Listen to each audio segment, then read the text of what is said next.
निजी सुरक्षा का अधिकार।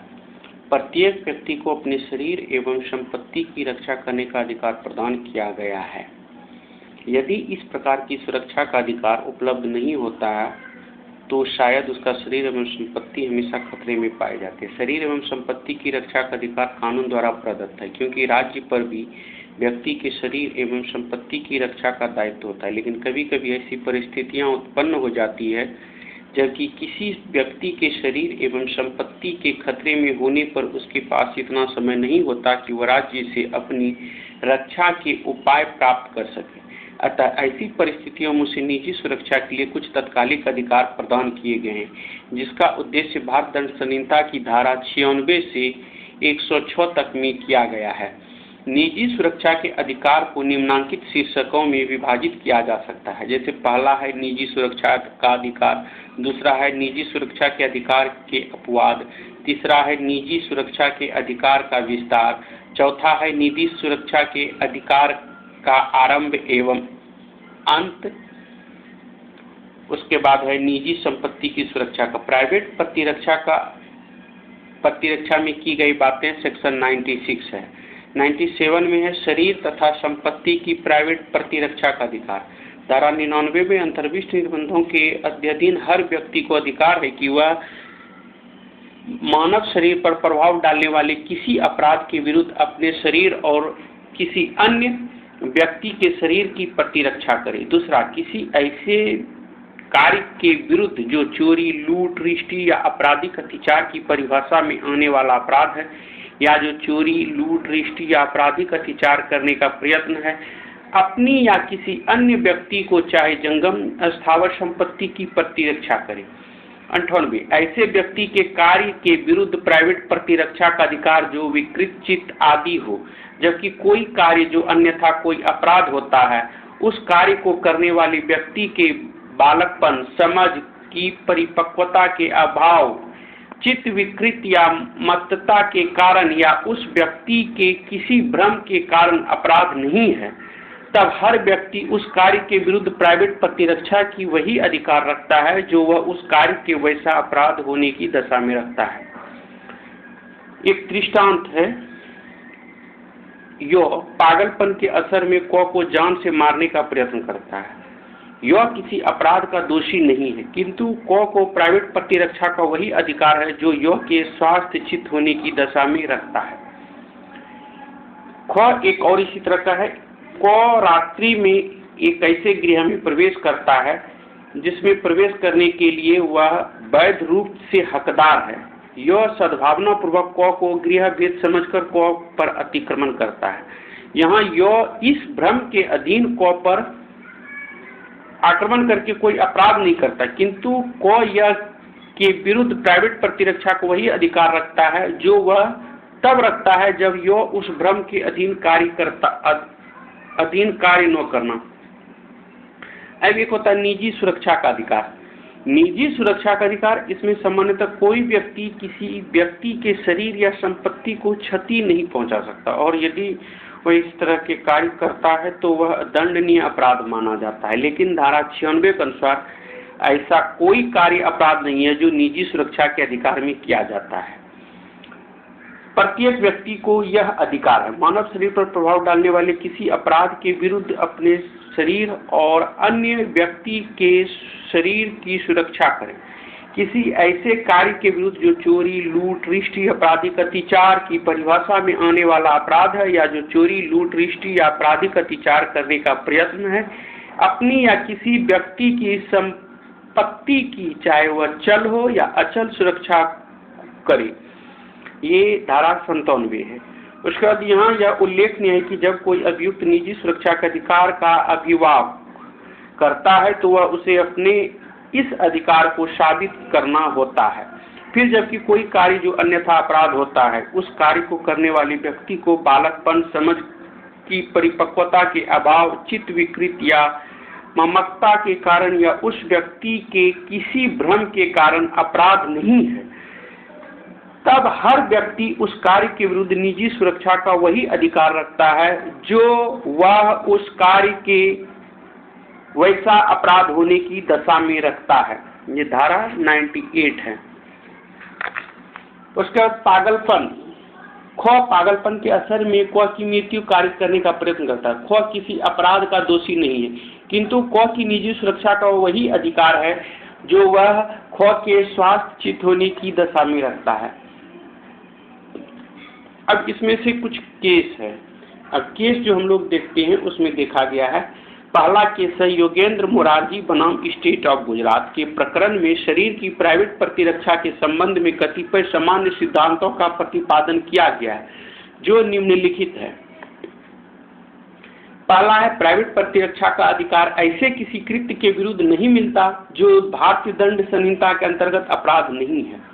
इस अधिकार का उपयोग केवल तभी किया जा सकता है जब शरीर के प्रति कोई वास्तविक एवं तत्काल खतरा सामने हो। यह एक प्रतिरक्षात्मक अधिकार है, न कि दंडात्मक अथवा प्रतिकारात्मक। इसका विस्तार मृत्यु कारित करने तक उस समय होता है जब धारा 100 में वर्णित परिस्थितियां उत्पन्न हो जाए, जहां लोक पदाधिकारी के संरक्षण प्राप्त करने या युक्ति युक्त समय एवं अवसर उपलब्ध हो, वहां इस अधिकार का उद्भव नहीं होता।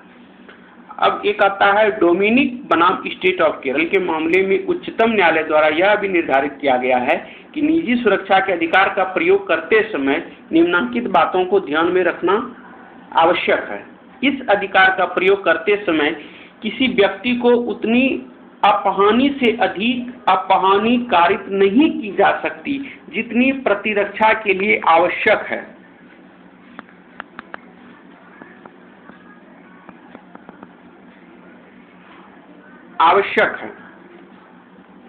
दूसरा है, शरीर पर प्रतिकूल आक्रमण की ऐसी युक्तियुक्त आशंका होनी चाहिए कि यदि प्रतिरक्षा न की गई तो उस आक्रमण से मृत्यु या घोर उपत्ति कारित हो सकती है, तथा अधिकार का प्रयोग तब तक प्रारंभ नहीं किया जा सकता जब तक कि आक्रमण की युक्तियुक्त आशंका मस्तिष्क में उतर नहीं जाती। फिर निजी सुरक्षा के अधिकारों के प्रयोग में किसी व्यक्ति को अभद्र शब्दों अपमानित कथनों के लिए क्षम्य नहीं किया जा सकता।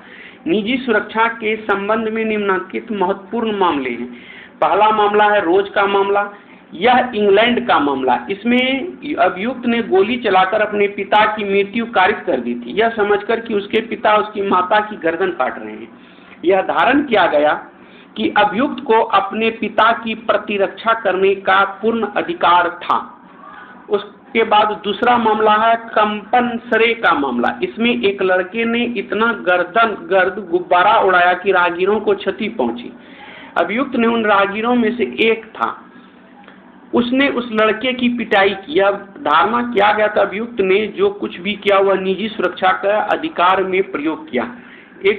एक और मामला होता है भजन सिंह और अन्य बनाम स्टेट ऑफ पंजाब। इसमें अभियुक्त द्वारा मृतक एवं उसकी पत्नी के कब्जे में की संपत्ति में हस्तक्षेप किए जाने के कारण न्यायालय ने उसकी निजी सुरक्षा के अधिकार को नहीं माना था। और एक और है परम सुख का मामला। ये बहुत इंपॉर्टेंट है। इसमें एक पुलिस निरीक्षक एक पुलिस सिपाही के साथ यह सूचना पाकर कि परम सुख के घर चोरी की संपत्ति रखी हुई है उसके घर गया। वहां पहुंचकर उसने परम सुख की पत्नी से चोरी की संपत्ति उसे दे देने के लिए कहा। पत्नी ने कहा कि उसे उस संपत्ति के संबंध में कोई जानकारी नहीं, उसका पति कहीं बाहर गया हुआ है, वह शीघ्र ही लौटने वाला है। इस पर पुलिस निरीक्षक ने उस पर बैंत चला दिया। परम सुख की पत्नी के चिल्लाने पर उसका भतीजा उसकी सहायता के लिए दौड़ा वहां आ गया और उसके द्वारा पुलिस निरीक्षक के बीच विवाद छिड़ गया। अंततः जब पुलिस निरीक्षक तथा सिपाही के द्वारा उसे मारा गया तो उसने भी सिपाही को हाथ से डंडा छीनकर उस पुलिस निरीक्षक के सिर पर दे मारा, जिससे उसके सिर पर घाव हो गया। यह धारण किया गया कि अभियुक्त को अपनी निजी सुरक्षा का अधिकार प्राप्त था। अब एक मामला है मद्रा लोकनाथ एवं मैदे खां का मामला। इन मामलों में यह धारण किया गया कि पशुओं को परिबद्ध करने की दृष्टि से उन्हें अवैध तरीके से पकड़ना या जब्त करना चोरी है और ऐसी अवस्था में अपने संपत्ति की निजी सुरक्षा के अधिकार के प्रयोग में बलपूर्वक कार्य द्वारा प्रतिकार करना इस धारा के अंतर्गत सुरक्षित नहीं है, क्योंकि प्रत्येक व्यक्ति को अपने अधिपत्य में की संपत्ति का रक्षा करने, उसे चोरी से बचाने तथा अन्य किसी क्षति से निवारित रखने का अधिकार है। बदला लेने के लिए इस अधिकार का प्रयोग नहीं किया जा सकता। यहाँ यह उल्लेखनीय है कि निजी सुरक्षा के अधिकार का प्रयोग केवल अवैध आक्रमण को निष्फल करने के लिए किया जा सकता है, बदला लेने के लिए नहीं। फिर यह अधिकार ऐसे व्यक्ति को नहीं मिलता जो स्वयं आक्रमण करता है तथा अन्य व्यक्ति पर अवैध आक्रमण करता है।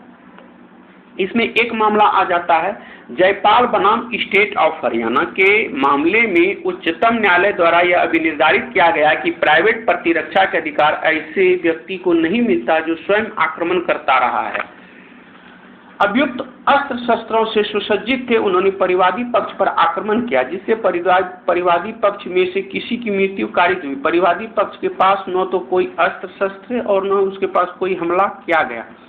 ऐसी दशा में परिवादी पक्ष को आक्रमणकर्ता नहीं माना जा सकता और न इस आधार पर अभियुक्त गण प्राइवेट प्रतिरक्षा के अधिकार का दावा कर सकते हैं। स्पष्ट है कि इस अधिकार का प्रयोग केवल ढाल के रूप में किया जा सकता है।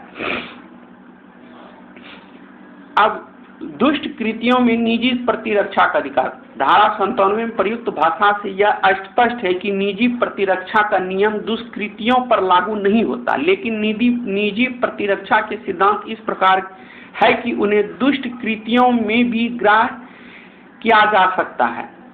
अब एक है न्यायालय द्वारा निजी प्रतिरक्षा का अधिकार माना जाना।